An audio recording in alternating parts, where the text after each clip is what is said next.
Gunung Kemukus di Sragen adalah salah satu tempat yang paling sering disebut dengan stigma negatif di Indonesia. Tapi sosok yang dimakamkan di sana, Pangeran Samudro, sebenarnya adalah penyebar Islam, keturunan Majapahit yang diutus untuk menyatukan bangsa yang tercerai-berai. Lalu, kenapa namanya justru identik dengan ritual yang dia sendiri tidak pernah ajarkan? Menurut catatan sejarah lokal, Pangeran Samudro adalah putra dari terah kerajaan Majapahit yang hidup pasca keruntuhan kerajaan itu.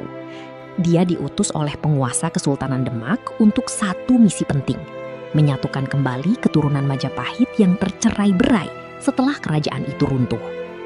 Dalam perjalanannya, dia mendapat bimbingan ajaran Islam dan menyebarkannya di wilayah Sragen dan sekitarnya. Dia wafat dan dimakamkan di Gunung Kemukus. Ibunya, Dewi Ontrowulan, meminta dimakamkan di sampingnya sebagai bentuk kasih sayang seorang ibu. Bukan dimakamkan bersama, di samping. Tapi kalau begitu, dari mana asal mitos yang selama ini melekat di tempat ini?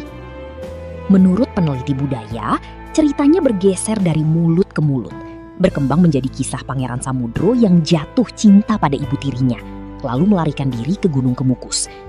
Padahal dalam catatan sejarah yang lebih kredibel, hubungan itu tidak pernah ada. Lalu pasca kemerdekaan, sekitar tahun 1950-an, di tengah krisis ekonomi, muncul kepercayaan baru yang menyimpang.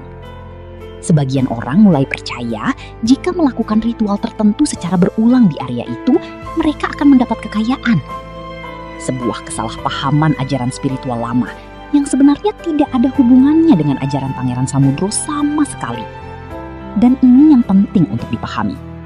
Pemerintah Jawa Tengah sendiri sudah berkali-kali menegaskan, ziarah ke makam Pangeran Samudro adalah hal yang sah dan dihormati. Tapi penyimpangan yang berkembang di luar itu bukan bagian dari ajaran maupun sejarah aslinya. Para sejarawan dan akademisi terus berupaya merekonstruksi kisah yang sebenarnya, agar masyarakat tidak terjebak pada cerita yang sudah jauh bergeser dari aslinya. Karena di balik nama yang selama ini disalahpahami, ada kisah seorang penyebar ajaran baik yang nyaris terlupakan. Pangeran Samudro mungkin dikenal banyak orang lewat stigma yang salah. Tapi sejarah aslinya bercerita tentang seseorang yang berusaha menyatukan dan menyebarkan kebaikan, bukan yang selama ini dipercaya orang. Menurutmu, penting gak sih meluruskan cerita sejarah yang sudah terlanjur menyimpang seperti ini? Komen pendapatmu di bawah. Dan kalau video ini membuka wawasan baru buat kamu, share yang perlu tahu juga.